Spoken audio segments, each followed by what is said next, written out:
Hello everyone. I hope कि आप लोग अच्छे होंगे। तो आज हम इकोनॉमिक्स का लेक्चर नंबर 45 देखेंगे और इस लेक्चर में हम पढ़ने वाले हैं मेजर्स टू कंट्रोल इन्फ्लेशन। ठीक है, तो बेसिकली इस लेक्चर में हम पढ़ेंगे कि जो इन्फ्लेशन है अगर हमें उसे कंट्रोल करना है, यानी कि प्राइसेस को अगर बढ़ने से रोकना है, या फिर अगर इन्फ्लेशन ज़्यादा है इकॉनमी में तो उस इन्फ्लेशन को कैसे कम किया जाए। यानी जो भी गुड्स एंड सर्विसेज हैं उनका जो भी जनरल प्राइस लेवल है, जो भी उनकी प्राइसेस हैं उनको अगर कम करना है, यानी इन्फ्लेशन को कम करना है या कंट्रोल करना है, तो उनके क्या मेजर्स होते हैं, क्या तरीके होते हैं, वो सारी चीज़ें हम आज के लेक्चर में पढ़ेंगे। थोड़ा सा इससे पहले मैं रिकैप दे दूं, क्योंकि ये लेक्चर आई थिंक मैं 2 हफ्ते बाद बना रहा हूँ। देखिए, इससे पहले के कुछ लेक्चर्स में हमने क्या पढ़ा था कि इन्फ्लेशन क्या होता है, इन्फ्लेशन को हम कैसे मेजर करते हैं, ठीक है, प्राइस लेवल क्या होता है। फिर इन्फ्लेशन या तो डिमांड बढ़ने की वजह से होता है, जिसको कि हम डिमांड पुल इन्फ्लेशन कहते हैं, या फिर चीज़ों की प्राइसेस बढ़ती हैं जब कॉस्ट ऑफ प्रोडक्शन बढ़ता है। तो अगर चीज़ों की कॉस्ट ऑफ प्रोडक्शन बढ़ती है तो प्रॉफिट मार्जिन गिरता है, उनकी सप्लाई कम होती हैं, और सप्लाई जब भी कम होता है तो प्राइसेस बढ़ती हैं। तो हमने इन्फ्लेशन पढ़ा, डिमांड पुल इन्फ्लेशन पढ़ा, कॉस्ट पुश इन्फ्लेशन पढ़ा, और फिर हमने ये भी पढ़ा कि इन्फ्लेशन के निगेटिव इम्पैक्ट क्या होते हैं। यानी ये तो हम जानते हैं कि इन्फ्लेशन अगर एक ऑप्टिमल लेवल पे हो, यानी कि अगर इन्फ्लेशन 4% या फिर 2% से 6% के बीच में है तो इन्फ्लेशन के बहुत फ़ायदे होते हैं। ठीक है, उससे इन्वेस्टमेंट बढ़ता है, प्रोडक्शन बढ़ता है, एम्प्लॉयमेंट बढ़ता है, इकोनॉमिक ग्रोथ होता है, इकॉनमी बूस्ट करती है, फैक्टर इनकम बढ़ता है, ये सारी अच्छी खूबियाँ हैं। लेकिन जब भी इन्फ्लेशन इस ऑप्टिमल लेवल से ज़्यादा हो जाता है तो उसके बहुत सारे निगेटिव इम्पैक्ट्स पड़ते हैं, जो हमने काफ़ी डिटेल में देखा। ठीक है, आज के लेक्चर में हम ये पढ़ेंगे कि अगर किसी इकॉनमी में इन्फ्लेशन बढ़ रहा है तो उसे कैसे कंट्रोल किया जाए, और अगर इन्फ्लेशन काफ़ी ज़्यादा है, से for example it is more than 6%, जो कि हमारे इंडिया में ऑप्टिमल लेवल का जो मैक्सिमम लिमिट है, यानी अगर इन्फ्लेशन 7, 8, 9, 10 या उससे ऊपर है तो उसे हम कैसे कम कर सकते हैं। तो अगर हमें इन्फ्लेशन को कंट्रोल करना है या कम करना है तो हमें ये समझना होगा कि इन्फ्लेशन बढ़ किस वजह से रहा था। जिस वजह से प्राइसेस बढ़ रही थी, अगर उन वजहों को हम कंट्रोल कर लें तो हम इन्फ्लेशन को कंट्रोल कर सकते हैं। तो मैंने आपको बताया कि जब भी डिमांड बढ़ता है, जब भी गुड्स एंड सर्विसेज की इकॉनमी में एग्रीगेट डिमांड बढ़ता है तो प्राइसेस बढ़ती हैं। यानी पहला तो तरीका यह है कि अगर हम डिमांड को कम कर दें तो हम प्राइसेस को कम कर सकते हैं, बिकॉज जब भी डिमांड कम होती हैं, जब भी एग्रीगेट डिमांड फॉल करता है तो प्राइसेस फॉल करती हैं, तो इन्फ्लेशन अपने आप नीचे आ जाता है। तो पहला जो तरीका है वो है डिमांड साइड मेजर्स या डिमांड साइड जो भी मैनेजमेंट हैं। ठीक है, डिमांड साइड मेजर्स या डिमांड मैनेजमेंट मेजर्स। दूसरा तरीका क्या है कि अगर हम चीज़ों की सप्लाई बढ़ा दें, ठीक है, जिन भी चीज़ों की कीमतें बढ़ रही हैं या जिन गुड्स एंड सर्विसेज या कमोडिटीज़ की वजह से महंगाई बढ़ रही है, अगर हम उनकी सप्लाई को बढ़ा दें इकॉनमी में तो सप्लाई बढ़ने से उनके प्राइसेस कम होंगे, और प्राइसेस कम होने से इन्फ्लेशन नीचे आएगा। तो दूसरा तरीका हमारे पास क्या हो सकता है कि हम सप्लाई साइड से इन्फ्लेशन को कंट्रोल करें, या सप्लाई साइड मैनेजमेंट मेजर्स। इस लेक्चर में मैं आपको डिमांड साइड मेजर्स या डिमांड मैनेजमेंट मेजर्स डिटेल में पढ़ाऊंगा। उसके बाद देखेंगे अगर टाइम बचता है तो मैं सप्लाई साइड मैनेजमेंट मेजर्स भी पढ़ा दूंगा, अदरवाइज़ ये अगले लेक्चर में जाएगा। So let's begin. तो देखिए, तो हमने समझा कि हम इन्फ्लेशन को 2 तरीके से, महंगाई को 2 तरीके से कम कर सकते हैं या नियंत्रित कर सकते हैं। एक तो है हम डिमांड को ही कंट्रोल कर लें, डिमांड को कम कर दें, या हम सप्लाई बढ़ा दें। ठीक है, लेट्स सी कि डिमांड साइड को मैनेज करके हम इन्फ्लेशन को कैसे कम कर सकते हैं।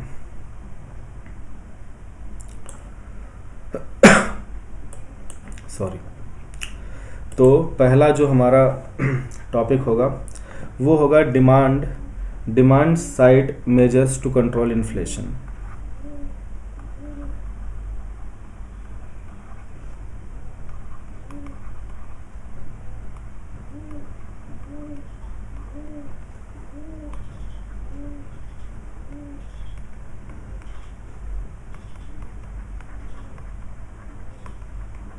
ठीक है, अब आप इस बात को समझिए। अच्छा, बहुत सारी चीज़ें थ्योरेटिकली मैं नहीं लिखूंगा जस्ट बिकॉज कि मैंने कुछ फंडामेंटल या जो भी इकोनॉमिक्स के फंडामेंटल बातें होती हैं उनको मैंने बार बार लिख दिया है। तो अब हम थोड़ा सा स्पीड से चलेंगे।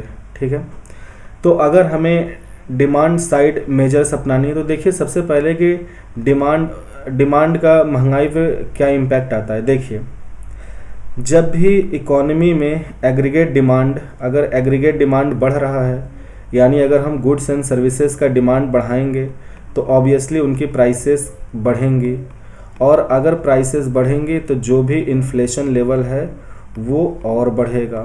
ठीक है, लेकिन अगर हम मार्केट का जो भी टोटल डिमांड या एग्रीगेट डिमांड है, या जिन भी गुड्स एंड सर्विसेज की वजह से महंगाई बढ़ रही है उनका एग्रीगेट डिमांड अगर हम कम कर दें, अगर हम उनका डिमांड कम कर दें तो डिमांड कम करने से, या ओवरऑल इकोनॉमी के अंदर ही टोटल डिमांड अगर हम कम कर दें तो जो भी हमारी प्राइसेस हैं, डिमांड गिरने से प्राइसेस गिरेंगी, और अगर प्राइसेस गिरेंगी तो इन्फ्लेशन भी गिरेगा, यानी महंगाई कम होने लगेगी। तो हमें इस पॉइंट को समझना है कि हम डिमांड कैसे गिरा सकते हैं। ठीक है, तो अगर हमें डिमांड गिराना है तो देखिए, अब आप ऐसे समझिए कि जो डिमांड है ये डिपेंड करती है मनी सप्लाई पे। मैंने आपको पढ़ा रखा था कि जब भी इकोनॉमी में मनी सप्लाई बढ़ता है तो एग्रीगेट डिमांड बढ़ती है तो प्राइसेस बढ़ती हैं तो प्रोडक्शन बढ़ता है और इकोनॉमिक ग्रोथ होता है, लेकिन प्राइसेस के बढ़ने से इन्फ्लेशन होता है। तो अगर हमें डिमांड गिरानी है तो हमें मनी सप्लाई गिरानी होगी, और अगर मनी सप्लाई गिराना है तो आरबीआई को क्या करना पड़ेगा? आरबीआई को करना पड़ेगा contractionary monetary policy. Contractionary monetary policy. इसका मतलब क्या है?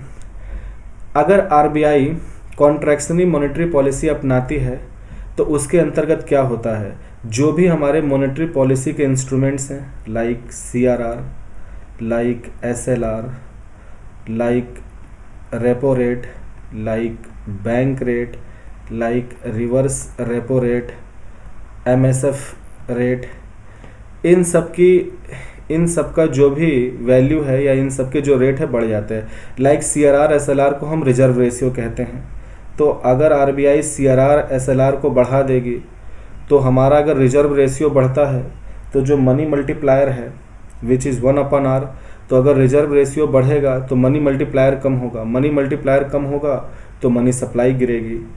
वो मैंने आपको कई बार ये फार्मूला बताया है। तो जब भी आरबीआई कॉन्ट्रैक्शनरी मॉनेटरी पॉलिसी अपनाती है उस वक्त ये रिजर्व रेशियो बढ़ जाते हैं, रेपो रेट बढ़ जाता है, बैंक रेट बढ़ जाता है, रिवर्स रेपो रेट बढ़ जाता है, एमएसएफ रेट बढ़ जाता है, ये सब बढ़ जाते हैं। इन सब के बढ़ जाने से होता क्या है कि जो मनी सप्लाई है इन सब के बढ़ने का, इन सभी इंस्ट्रूमेंट के बढ़ जाने से जो ओवरऑल इम्पैक्ट आती है इकॉनमी पे वो ये है कि इकॉनमी में जो मनी सप्लाई है कम हो जाती है। और जब भी इकॉनमी में मनी सप्लाई कम होगी तो देखिए उससे क्या इम्पैक्ट होगा। अगर मनी सप्लाई कम हो जाएगी यानी लोगों के पास और इकॉनमी में पैसा कम होगा तो उससे क्या है कि इकॉनमी में जो भी एग्रीगेट डिमांड है वो गिरेगा। जब भी टोटल डिमांड गिरेगा या एग्रीगेट डिमांड गिरेगा तो जब डिमांड गिरेगा तो प्राइसेस गिरेंगी, और अगर प्राइसेस गिरती हैं, प्राइसेस के गिरने से क्या होगा कि जो आपका इन्फ्लेशन है वो गिरेगा। अगर चीज़ों की कीमतें कम होने लगेंगी इसकी मतलब है कि आपकी महंगाई कम हो रही है या महंगाई आपकी कंट्रोल में हो रही है। ठीक है, तो ये तो हो गया कॉन्ट्रैक्शनरी मॉनेटरी पॉलिसी से। ठीक है। बाकी ये सब फार्मूला लाइक जो कि मैंने आपको पहले भी पढ़ाया कि money supply is equal to base money M naught into money multiplier, और ये जो मनी मल्टीप्लायर होता है ये 1/r के बराबर होता है, और ये जो r होता है ये CRR प्लस SLR के बराबर होता है। और बाकी रेपो रेट, बैंक रेट, इनको मैंने डिटेल में पढ़ा रखा है। तो समझिए कि जब भी RBI कॉन्ट्रैक्शनरी मॉनेटरी पॉलिसी अपनाती है तो ये इंस्ट्रूमेंट्स बढ़ जाते हैं, यानी ये इंस्ट्रूमेंट्स की वैल्यू बढ़ती हैं। इनका इम्पैक्ट ये आता है कि मनी सप्लाई गिरता है।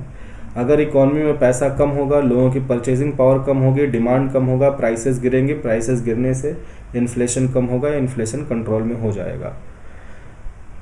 ये तो हो गया हमारा मॉनेटरी पॉलिसी मेजर, यानी कि डिमांड, जो भी इकॉनमी में जो भी एग्रीगेट डिमांड है उसको गिराने का एक तरीका तो है कि हम मॉनेटरी पॉलिसी के तहत मनी सप्लाई गिरा दें। दूसरा, अगर हमें डिमांड कम करना है तो वो फिस्कल पॉलिसी के तहत भी हम कर सकते हैं, ठीक है। यानी गवर्नमेंट की जो फिस्कल पॉलिसी होती है वो भी रिस्पॉन्सिबल होती है इकॉनमी में लोगों की परचेजिंग पावर या जो भी एग्रीगेट डिमांड है उसको क्रिएट करने है, उसको इन्फ्लुएंस करती है। तो जो दूसरा, पहला मेजर क्या था, मॉनेटरी पॉलिसी के थ्रू कॉन्ट्रैक्शनरी मॉनेटरी पॉलिसी। दूसरा जो डिमांड को मैनेज करने का तरीका है वो है through fiscal policy, through fiscal policy measures to control demand, ठीक है। फिस्कल पॉलिसी के तहत हम डिमांड को कैसे कंट्रोल कर सकते हैं या हम डिमांड को कैसे इन्फ्लुएंस कर सकते हैं, वो बात हम यहाँ देखेंगे। ओके, चलिए अब आप एक बात समझिए कि फिस्कल पॉलिसी होता क्या है। देखिए, फिस्कल पॉलिसी को फाइनेंस मिनिस्ट्री बनाती है। फिस्कल पॉलिसी को हम बजट या फिर ये एनुअल फाइनेंशियल स्टेटमेंट ये भी कहते हैं। बेसिकली फिस्कल पॉलिसी में होता क्या है, फिस्कल पॉलिसी के दो हिस्से होते हैं, एक होता है रेवेन्यू पॉलिसी, दूसरा होता है एक्सपेंडिचर पॉलिसी। अब सरकार की रेवेन्यू कहाँ से होती हैं, डायरेक्ट टैक्स, जो कि आप पर्सनल इनकम टैक्स या कॉरपोरेट इनकम टैक्स जो होता है, यानी direct taxes, indirect taxes, excise, और जो भी गवर्नमेंट का पब्लिक डिसइन्वेस्टमेंट है, यानी जो PSU उसको बेचकर वहाँ पे अपनी इक्विटी डाइल्यूट करके अपने शेयर्स बेच के जो पैसे कमाते हैं, या फिर पब्लिक बोरोइंग, यानी सरकार RBI से उधार ले, ठीक है। RBI के थ्रू उधार या तो वो करेंसी प्रिंटिंग करा के करा सकते हैं, या RBI के थ्रू किसी और बैंक से लोन ले सकते हैं, या फिर IMF या वर्ल्ड बैंक से लोन ले सकते हैं। तो ये सब तो हो गए सरकार के पैसे की, कि टैक्सेस के थ्रू या पब्लिक डिसइन्वेस्टमेंट या बोरोइंग्स के थ्रू सरकार अपनी रेवेन्यू करती हैं। अब इनका एक्सपेंडिचर कहाँ जाता है, जो भी देखिए बजट के टाइम पे जो भी डिमांड ऑफ ग्रांट होते हैं, यानी हमारे देश में जो भी विभाग हैं, अलग अलग विभाग, वो किसी मिनिस्ट्री के अंदर आते हैं, और उन विभाग के जो भी प्रोजेक्ट होते हैं, जो भी पॉलिसी, जो भी खर्चे हैं, वो सब उस मिनिस्ट्री से आते हैं, और हर मिनिस्ट्री अपनी demand of grant ministry of finance को भेजती है। तो जो भी पॉलिसीज़ हैं, सरकार के जो भी पॉलिसीज़ हैं, ठीक है, जो अलग अलग मिनिस्ट्रीज़ को मिल रहा है, उन पॉलिसीज़ को फुलफ़िल करने के लिए जो पैसे, वो सब एक्सपेंडिचर है।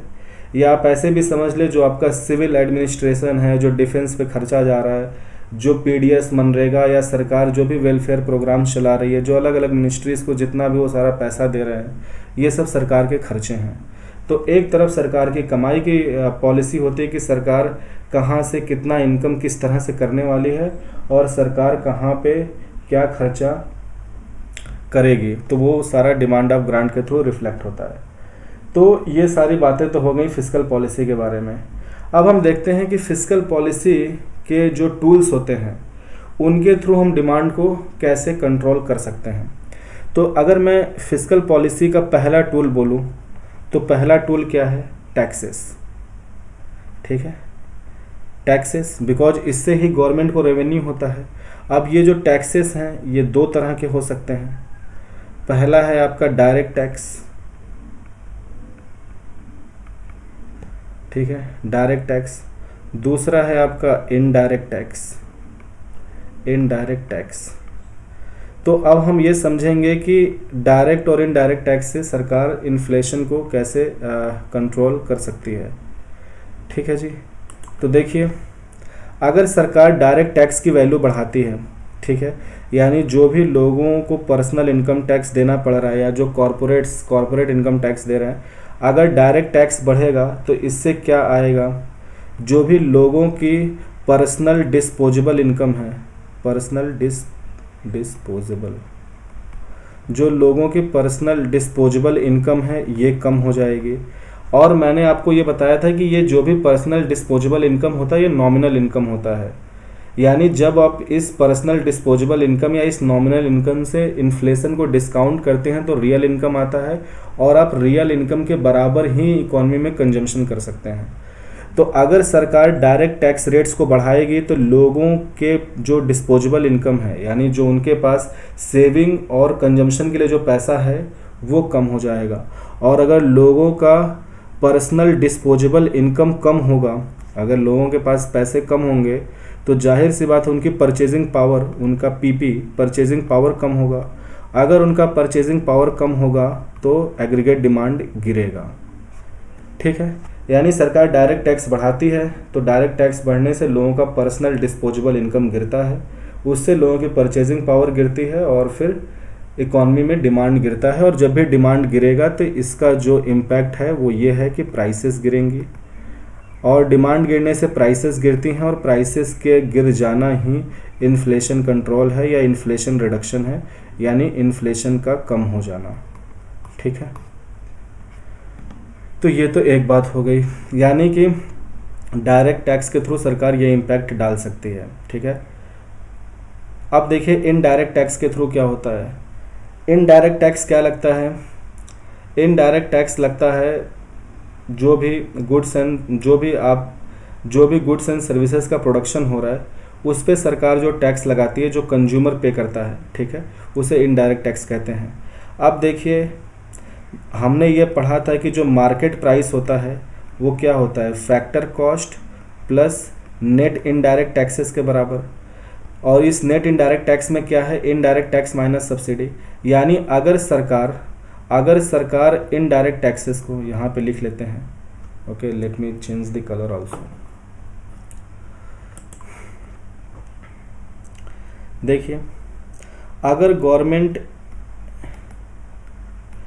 गवर्नमेंट इनडायरेक्ट टैक्सेस को बढ़ाएगी, इनडायरेक्ट टैक्सेस के बढ़ जाने से क्या है, मार्केट प्राइस क्या है, बढ़ जाएगा। और अगर मार्केट प्राइस बढ़ता है तो मार्केट प्राइस बढ़ने का मतलब क्या है कि गुड्स एंड सर्विसेज या कमोडिटी की प्राइसेस बढ़ रही हैं तो इन्फ्लेशन बढ़ रहा है। ये तो एक बात हो गई। लेकिन अगर इन्फ्लेशन को कंट्रोल करना है तो हमें क्या करना होगा, सरकार इनडायरेक्ट टैक्सेस को कम कर देगी। ठीक है, यानी अगर इन्फ्लेशन को कंट्रोल करना है या रिड्यूस करना है तो सरकार क्या करेगी, सरकार इनडायरेक्ट टैक्सेस को कम कर देगी। और जो भी गुड्स एंड सर्विसेज हैं उन पे जो भी इनडायरेक्ट टैक्स लग रहा है अगर वो सरकार कम कर देगी तो उनकी जो मार्केट प्राइस है वो कम हो जाएगी। और जब भी इनडायरेक्ट टैक्स कम होगा, मार्केट प्राइस कम होगा तो इन्फ्लेशन अपने आप कंट्रोल हो जाएगा या इन्फ्लेशन कम हो जाएगा। ठीक है जी, तो इनडायरेक्ट टैक्स के थ्रू अगर हमें इन्फ्लेशन कंट्रोल करना है तो वो इस तरह से होगा। यानी डायरेक्ट टैक्स के थ्रू सरकार अगर डायरेक्ट टैक्स बढ़ाती है, पर्सनल डिस्पोजेबल इनकम गिरता है, परचेजिंग पावर गिरती है, डिमांड गिरता है, प्राइसेस गिरती हैं। इनडायरेक्ट टैक्स कम होने से मार्केट प्राइस कम होता है, तो मार्केट प्राइस कम होता है, आप इसी को ये कह सकते हैं कि जो भी गुड्स एंड सर्विसेज हैं उनकी प्राइसेस कम होंगी और प्राइसेस कम हो जाना ही इन्फ्लेशन का कम होना या धीरे धीरे इन्फ्लेशन में रिडक्शन होना शुरू हो जाएगा। ये तो फिस्कल पॉलिसी के मतलब जो एक टूल है, ठीक है, एक इंस्ट्रूमेंट या टूल जो टैक्स है उसके थ्रू इस तरह से सरकार इन्फ्लेशन को कंट्रोल कर सकती है। फिस्कल पॉलिसी के तहत ही सरकार के पास और क्या इंस्ट्रूमेंट है जिससे वो इन्फ्लेशन को कंट्रोल कर सकती है, लेट्स सी। सेकेंड इंस्ट्रूमेंट है कि सरकार अपनी जो भी पब्लिक एक्सपेंडिचर है इसको कम कर दें। ठीक है, सेकेंड इंस्ट्रूमेंट क्या है कि okay, it should be point B but let's write, okay, ठीक है। अगर गवर्नमेंट अपनी पब्लिक एक्सपेंडिचर्स, ठीक है, अगर गवर्नमेंट अपनी पब्लिक एक्सपेंडिचर कम करती है, इसका मतलब है कि गवर्नमेंट कम रिसोर्सेज का कंजम्पशन कर रही है। और अगर गवर्नमेंट कम रिसोर्सेज का कंजम्पशन कर रही है, इसका मतलब क्या है कि इकॉनमी में जो भी टोटल या एग्रीगेट डिमांड है ये कम होगा, और जब भी डिमांड कम होगा तो प्राइसेस कम होंगे, और प्राइसेस का कम होना मतलब इन्फ्लेशन कम होना। और गवर्नमेंट जब भी अपना पब्लिक एक्सपेंडिचर बढ़ा देगी, से फॉर एग्जांपल गवर्नमेंट मनरेगा के लिए बजट बढ़ा दे, या गवर्नमेंट और ज़्यादा इंफ्रास्ट्रक्चर बिल्ड करने लगे, गवर्नमेंट के जो भी डिफेंस और सिविल एडमिनिस्ट्रेशन के जो भी एक्सपेंडिचर्स हैं इनको बढ़ा दे, पीडीएस का एक्सपेंडिचर्स बढ़ा दे, तो गवर्नमेंट जितना ज़्यादा कंजम्पशन करेगी तो वो इसी इकॉनमी के गुड्स एंड सर्विसेज कंजम्पशन करेगी। चाहे हमारे इकॉनमी के गुड्स एंड सर्विसेज को खरीद कर पीडीएस या अदर वेलफेयर प्रोग्राम्स के थ्रू आप पुअर पीपल्स को डाइवर्ट करें, या आप उनको कंज्यूम करके कोई इंफ्रास्ट्रक्चर तैयार करें, ओवरऑल तो कंजम्पशन ही हो रहा है। और जब भी कंजम्पशन बढ़ेगा तो इकॉनमी के रिसोर्सेज अगर ज़्यादा कंज्यूम होंगे, डिमांड ज़्यादा होगा तो प्राइसेस बढ़ेंगे। लेकिन अगर सरकार अपनी पब्लिक एक्सपेंडिचर कम कर देगी, इसका मतलब है कि सरकार के पॉलिसीज़ द्वारा जो भी इकॉनमी में गुड्स एंड सर्विसेज कंज्यूम हो रहे हैं वो कम हो गए। तो अगर टोटल डिमांड कम हो गया तो प्राइसेस अपने आप कम हो जाएंगे। तो ये तो दूसरे तरीके, मतलब दिस इज़ अनदर वे कि सरकार अपने फिस्कल पॉलिसी के तहत कैसे डिमांड को रिड्यूस करके इन्फ्लेशन को कंट्रोल कर सकती है। तीसरा तरीका क्या है कि गवर्नमेंट की जो भी बोरोइंग्स हैं, ठीक है, सरकार, अब देखिए गवर्नमेंट की जो भी बोरोइंग्स होती हैं, ठीक है,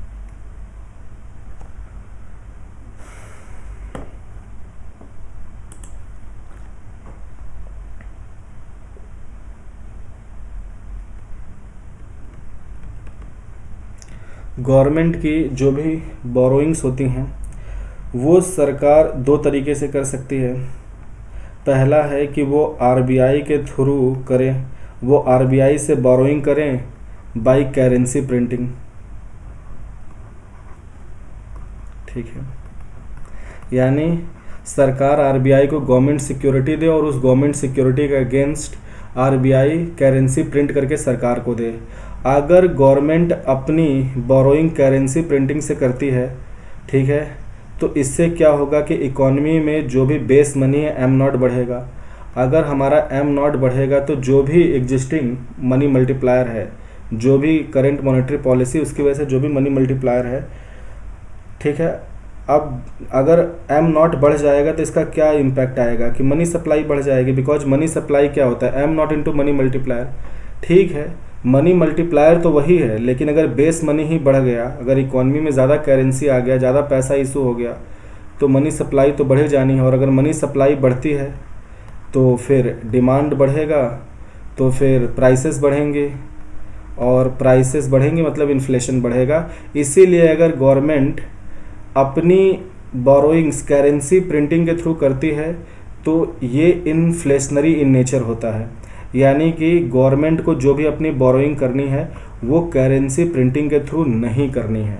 ठीक है, अगर गवर्नमेंट चाहती है कि इकॉनमी में इन्फ्लेशन ना बढ़े तो गवर्नमेंट को अपनी बोरोइंग्स आरबीआई के थ्रू करेंसी प्रिंटिंग करके नहीं करनी है। Okay, this is barred.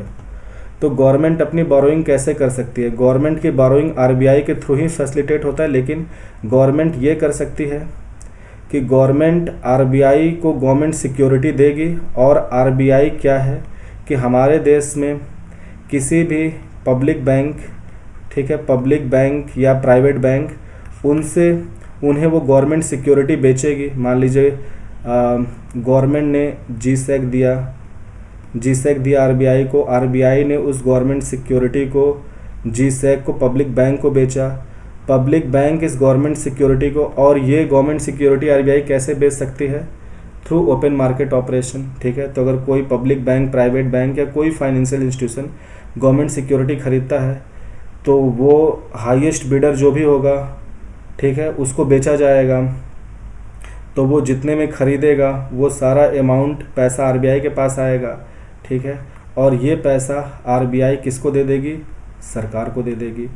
तो अगर गवर्नमेंट अपनी गवर्नमेंट सिक्योरिटी आरबीआई को देती है, आरबीआई ओपन मार्केट ऑपरेशन के थ्रू बाज़ार में उसे बेचती है, कोई भी फाइनेंशियल इंस्टीट्यूशन जो भी हाईएस्ट बीडर है वो जिस भी हाईएस्ट प्राइस पे ख़रीदता है तो उसको गवर्नमेंट सिक्योरिटी बेच दी जाएगी, और वो जो भी पैसा देगा, मतलब जिस वैल्यू पे उसने ख़रीदा वो पैसा आरबीआई को मिलेगा, और ये पैसा आरबीआई सरकार को दे देगी। और उस पब्लिक बैंक, प्राइवेट बैंक या जो भी फाइनेंस है उसको क्या फ़ायदा है, जब गवर्नमेंट सिक्योरिटी मैच्योर होगी तो उस पर जो वैल्यू लिखी है वो सरकार उसे पे करेगी। यानी कि अगर गवर्नमेंट को अपनी बोरोइंग फैसिलिटेट करनी है तो करेंसी प्रिंटिंग बिल्कुल नहीं करनी है, बिकॉज हमें एम नॉट को बिल्कुल बढ़ाना नहीं है। यानी ये एक तरीका है, या दूसरा तरीका है कि गवर्नमेंट आरबीआई के थ्रू अपनी बोरोइंग्स कर सकती है आईएमएफ के साथ। मतलब आईएमएफ या वर्ल्ड बैंक, आईएमएफ यूजुअली 2-2.5% के इंटरेस्ट रेट पे लोन देता है, तो अगर गवर्नमेंट को उधारी चाहिए भी तो आरबीआई के थ्रू आईएमएफ से ले ले, वर्ल्ड बैंक से लोन ले ले, या किसी और कंट्री से लोन ले लें, ठीक है। So that is better. तो सरकार, आरबीआई, सारी गवर्नमेंट के बोरोइंग्स आरबीआई के थ्रू होती हैं। वो बोरोइंग या तो सरकार किसी इंटरनेशनल फाइनेंशियल इंस्टीट्यूशन से ले ले, या इंडिया में किसी भी फाइनेंशियल इंस्टीट्यूशन से ले ले through the sale of government security, पर करेंसी प्रिंटिंग नहीं करनी है, ठीक है। और देखिए एक बात और बताते हैं कि अगर सरकार करेंसी प्रिंटिंग के बजाय हमारे देश में किसी और बैंक से अगर लोन लेती है तो इसका इम्पैक्ट क्या आता है। देखिए इसका इम्पैक्ट ये होता है कि इसका इम्पैक्ट ये होगा कि अगर सरकार अगर आरबीआई के थ्रू सरकार हमारे इकॉनमी में जो भी बैंक्स या जो भी फाइनेंशियल इंस्टीट्यूशंस हैं, अगर उनसे सरकार की बोरोइंग्स बढ़ती है तो उन बैंक, मतलब जो भी बैंक्स हैं उनके पास क्या है, लिक्विडिटी कम होगा। अगर उनके पास लिक्विडिटी कम होगा तो वो इकॉनमी में कम लोन देंगे, यानी ओवरऑल इकॉनमी में मनी सप्लाई कम हो जाएगी। तो इकॉनमी में मनी सप्लाई कम क्यों हो रही है, क्योंकि गवर्नमेंट ने बहुत सारा पैसा उधार ले लिया। तो अगर गवर्नमेंट बैंकों से पैसा उधार ले लेगी थ्रू द सेल ऑफ जी से, तो बैंकों के पास अगर लिक्विडिटी या फंड कम है तो वो कम लोन देंगे, हायर इंटरेस्ट पे देंगे, तो मनी सप्लाई कम होगी। और अगर मनी सप्लाई कम है तो अगेन इसका नतीजा है कि इकॉनमी में एग्रीगेट डिमांड गिरेगा, तो इसका नतीजन ये होगा कि प्राइसेस गिरेंगी, और अगर प्राइसेस गिरती हैं तो फिर इन्फ्लेशन भी कंट्रोल में रहेगा, ठीक है। इन्फ्लेशन भी फिर कंट्रोल में हो जाएगा। तो ये भी एक तरीका होता है कि अगर गवर्नमेंट आरबीआई के थ्रू जो भी पब्लिक प्राइवेट बैंक्स हैं उनसे पैसा लेती है तो उनका जो भी अवेलेबल फंड्स है या लिक्विडिटी है उसको कम कर देती है, तो कम लोन देंगे, तो उससे भी मनी सप्लाई कम होती है। लेकिन अगेन अगर आप ऐसे भी समझ लें कि ये भी तभी तक ठीक है जब तक ये भी एक लिमिट में ठीक है। अगर मान लीजिए गवर्नमेंट ने, इसका भी एक डिमेरिट है, अगर सरकार ने बहुत ज़्यादा पैसे बैंकों से बोरो कर लिया तो वो सारा पैसा बोरो करने के बाद सरकार करेगी क्या, इकॉनमी में जो भी गुड्स एंड सर्विसेज है उनको परचेज ही तो करेगी। और अगर सरकार इकॉनमी के रिसोर्सेज को कंज्यूम करेगी या उन्हें डाइवर्ट करेगी उन एरियाज़ में जो उसे अफोर्ड नहीं कर सकते, तो प्राइवेट कंजम्पशन के लिए रिसोर्सेज कम होंगे, तो अगेन चीज़ों की कीमतें बढ़ती हैं। तो गवर्नमेंट बोरोइंग ठीक है, लेकिन वो भी ऑप्टिमल लिमिट में होना चाहिए, विद इन अ लिमिट होना चाहिए, अदरवाइज प्राइवेट कंजम्पशन के लिए रिसोर्सेज कम होती हैं। तो ये वो तरीके हैं, ठीक है। डिमांड साइड, मतलब डिमांड को कंट्रोल करके हम इन्फ्लेशन को कैसे कंट्रोल कर सकते हैं, ये कुछ तरीके हैं। Let's recap.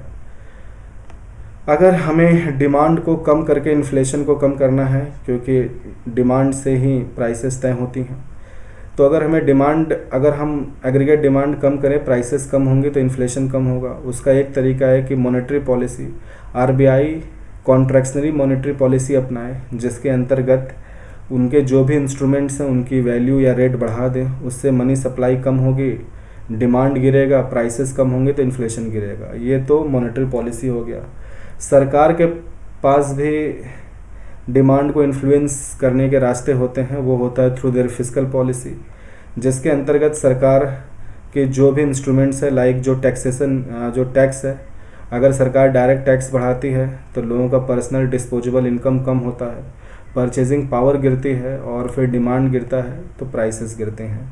और अगर सरकार इनडायरेक्ट टैक्सेस को कम करती है तो मार्केट प्राइस या प्राइसेस कम होंगी तो इन्फ्लेशन कम होगा। अगर सरकार अपनी पब्लिक सेक्टर एक्सपेंडिचर्स को कम करेगी, यानी कि अगर सरकार कम रिसोर्सेज कंज्यूम करेगी, इसका मतलब है इकॉनमी में जो एग्रीगेट डिमांड है वो कम रहेगा तो प्राइसेस भी कम रहेंगी। मतलब जब भी डिमांड गिरेगा तो प्राइसेस गिरेंगी। और गवर्नमेंट को अगर अपने पॉलिसीज़ के लिए, अगर गवर्नमेंट को अपने जो भी उनके एक्सपेंडिचर पॉलिसी हैं उसके लिए अगर बोरोइंग करनी भी है तो वो करेंसी प्रिंटिंग के थ्रू बिल्कुल ना करें। बिकॉज जब भी करेंसी प्रिंटिंग करते हैं तो एम नॉट बढ़ता है, तो उससे मनी सप्लाई बढ़ती है तो इन्फ्लेशन बढ़ता है। तो अगर गवर्नमेंट को अपनी बोरोइंग करनी भी है तो वो आरबीआई के थ्रू गवर्नमेंट सिक्योरिटी बेचकर जो भी हमारे देश में बैंक्स हैं उनसे करें, ठीक है। उससे क्या है कि ओवरऑल मनी सप्लाई कम होती है, ठीक है, तो उससे इन्फ्लेशन कंट्रोल में रहता है। या सबसे अच्छा तरीका है अगर गवर्नमेंट को बोरोइंग करनी भी है तो आरबीआई के थ्रू किसी इंटरनेशनल फाइनेंशियल इंस्टीट्यूशन से बोरो करें। उससे क्या है कि सरकार को 2-2.5% पे लोन मिल जाता है और उस पैसे से सरकार रिसोर्सेस, दुनिया भर से रिसोर्सेस खरीद के देश में ला सकती है।